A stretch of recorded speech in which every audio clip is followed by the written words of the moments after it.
Inside the MBA, your bi-weekly window into what's happening at the MBA.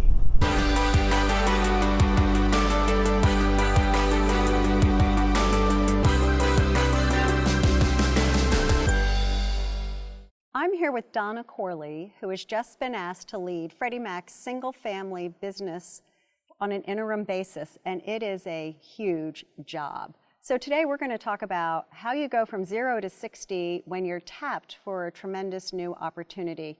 Welcome, Donna. It's great to be here. Thank you. So I'd like you to spend just a few minutes telling us about yourself and your career, because I'm not sure how many people are aware that you've been in this industry for a very long time. Yes, indeed, because I started when I was 9. Yes. But no, I've been with Freddie Mac for 24 years now.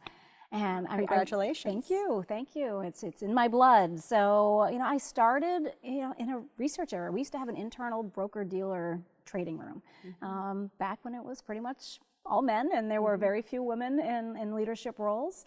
Then I moved into our investments area, and I was a portfolio manager for about a dozen years, investing in all different mortgage-related products.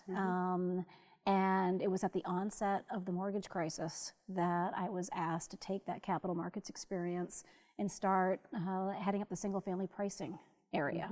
So that was my big move into single-family space, and that then led into the start of credit risk transfer and recognizing, wow, I can use my portfolio manager skills and all of those capital market skills to figure out how we can start selling credit risk into the industry. And then when we had an enormous reorg for the company where a whole bunch of risk-related areas all moved back to be part of single family, they tapped me to lead that effort. So that's what I've been doing for the past 5 years. So yes, it's been at one company for 24 years, but there has been nothing but change and opportunities, and each one helping me grow as a person and as a leader. And so I've had the pleasure of having some amazing teams and colleagues over the years.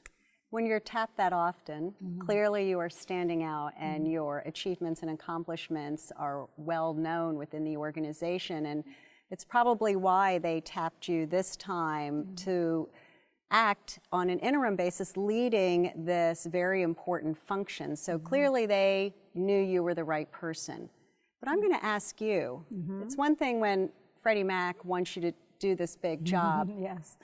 How did you process the information and decide if it was the right decision for you personally to take such a large role? Yeah. It's definitely not something you can take lightly. So I'm thrilled by the opportunity. I am energized when it comes to change. I'm energized when it comes to challenges, and well, this is clearly both of those. Yes. And so, on paper, taking that next bigger role within your reporting line, can be an easy decision, but it's still not one that I took alone. It was a pretty big family discussion, and recognizing, hey, I was going to be working a lot more and longer hours, and a bit more stress involved in it, and so there was going to be added needs for my husband and added responsibilities on my kids. So my 11-year-old had to admit that he would help with dishes every night, and it wasn't all going to fall on me to all agree that this is something I should go after. Looking back in my career, probably the areas where I toyed the most or had some turmoil the most about whether or not to take an opportunity was when the move was going to be parallel or into a different department. Because all of a sudden, that's when I was leaving the known and venturing into the unknown. Exactly. And so that's where I wish I would go back in time and tell the younger me, don't worry about it, just go for it. And if those opportunities arise, that's a focus area for the company, and they're saying this is important. We want you. Don't hesitate, jump in, and just do it your best. Well, it's working out really incredibly well for you, and you have a lot in front of you. So what advice can you give someone who they may not be in a situation that has as much complexity as you're going to be managing in this transition, but when you have to lead a team through change and transition. What advice do you have to give to leaders about the best way to go about that? You know, for me, it all comes down to communication. And you need to be truthful with folks about where you're going and what you're doing. Because if they believe in it, they're going to follow you. And they're going to work incredibly hard to achieve that goal. It's when you're not communicating or you're not clear, that's where folks, you know, they fill that void with their own interpretations.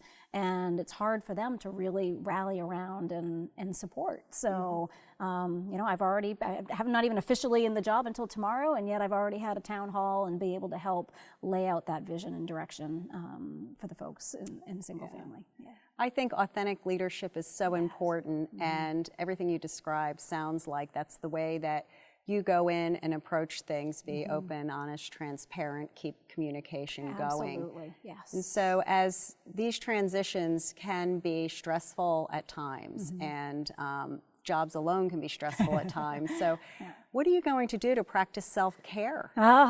Yes, because I'm guessing I'm a lot like you in that we can get a little bit intense with the big jobs at hand, and it can be all-encompassing if you let it. And so, you know, for me, I'll say exercise is my stress relief. So I start every day with that. So I'm expecting through this whole transition to keep that routine going. I'd say whether it's when I'm on the treadmill or, you know, spinning on the Peloton bike, there are so often that all of a sudden ideas pop into my head for issues that I had been struggling with for days. And that alone is proof that you have to step away from the day-to-day, let your mind, go blank, and suddenly get rid of the clutter. Get rid of the clutter, and all of a sudden other things become so clear. So that, to me, is something that I hope very much to do. You know, I have 2 young kids, and so spending time with them is my pride and joy, obviously. And so that's something that always takes away the stress of work to totally enjoy our weekends and getaways together. And so, so that's the majority of how I spend my relaxing time. Donna, we are thrilled for you, and thank you so much for being part of today, and thank you for being such a beacon and example of the type of leader we need. You have taken risks, and you've stepped up, and you've worked hard, and you have this incredible opportunity in front of you, and I just think you're such a shining example for the women in this industry. I appreciate your support for mPower and for all the work that you're doing to set an example. Well, thank you for all that you have done, and you know, the women in this industry, it's up to all of us to continue to pay it forward. So thank you. Yes, agreed.